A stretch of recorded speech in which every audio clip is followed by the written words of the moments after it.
The COVID-19 virus has forced countries around the world to confront racism and xenophobia, so much, in fact, that a Wikipedia page has been dedicated to compiling hate-fueled incidents.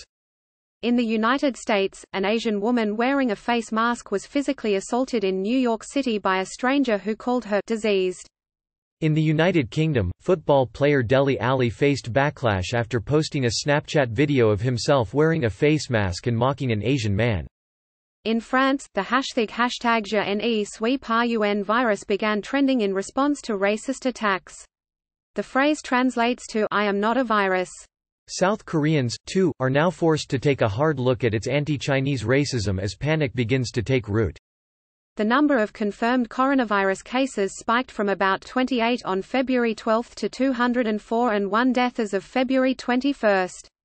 But even though the sudden rise was caused by a singular South Korean woman now nicknamed Super Ajumma or Super Middle-Aged Lady, many South Koreans continue to blame coronavirus spread on Chinese people. If you look online, a lot of the comments from netizens put the blame on the Chinese, said Felicia Istad, a PhD candidate who researches South Korean diversity policy at Korea University. I have heard and seen that there are shops in Korea putting up signs like "No Chinese Welcome" on the door, and I know that there are quite aggressive comments all over the web.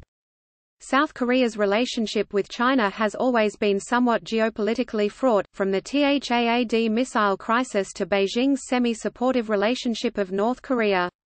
Nevertheless, the two countries still have strong ties.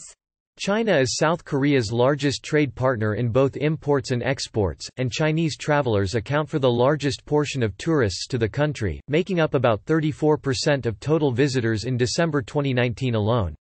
However, that has not stopped hate in the age of coronavirus. Chinese people are by far the largest immigrant population in South Korea. There are many Chinese students at Korean universities and you have more and more Chinese people settling here in the long term, Istad said. Yet, it's really common to hold prejudice against Chinese people here. There are stereotypes that Chinese people are noisy or not hygienic, for instance. In January, more than 500,000 South Koreans signed a petition to the Presidential Blue House calling for a total ban on Chinese visitors. Several Seoul area newspapers have reported about "No Chinese" signs cropping up on South Korean businesses, with some simply banning foreigners altogether. Meanwhile, a popularly known logo from previous boycotts on Japanese goods, which were caused by a colonial-era forced labor dispute, has been repurposed into an internet meme that spreads anti-Chinese sentiment.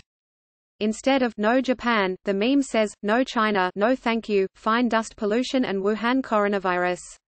Boycott China." It's a shame that people are showing their prejudice against the Chinese, said Moon Tae-sun, a university student who studies in Seoul. I think this shouldn't be seen as an issue of someone's nationality, but instead as a public health issue. Koreans can travel to China and come back and spread the virus, too.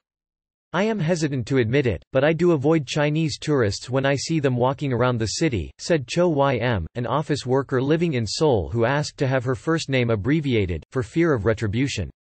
I have heard people say they want Chinese people out of here. I also would like them to leave, if I am being honest. It's nothing personal, I am worried about the virus. It is no secret that there is tension between South Koreans and Chinese citizens, even when those Chinese citizens are ethnically Korean. Internet Lingo from Ilba, a website made of young internet trolls, has nicknamed Chinese people cockroaches online, for example. And even among popular Korean media, portrayals of Chinese immigrants can be less than flattering. You can see this if you look at movies from even the past few years, Istad said. She cited the 2017 film Midnight Runners, a fictional thriller about Chinese gangsters who kidnap children for organ trafficking.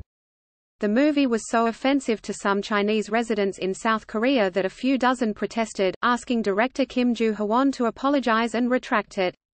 Another fictional movie from the same year, The Outlaws, is largely about police trying to reel in vicious crimes committed by gangs in a Seoul area Chinatown.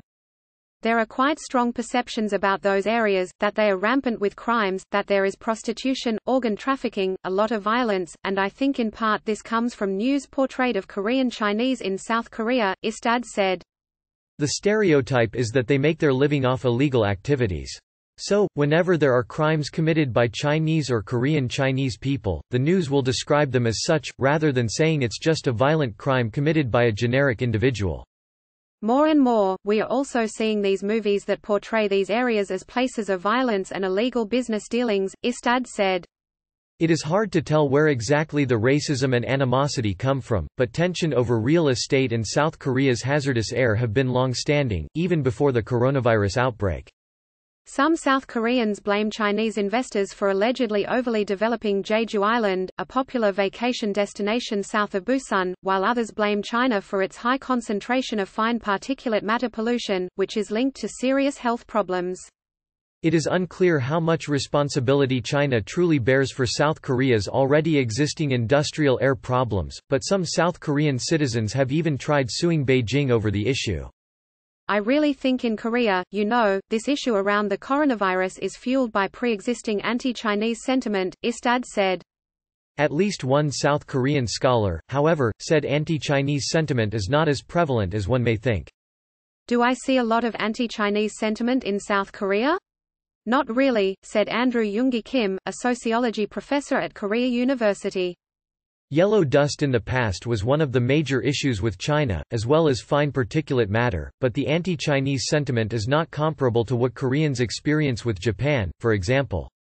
But with coronavirus, there are disparaging remarks about how Chinese people deal with hygienic matters or things like that, Kim added. I wouldn't say it's a strong anti-Chinese sentiment, but more like a sense of looking down on the Chinese.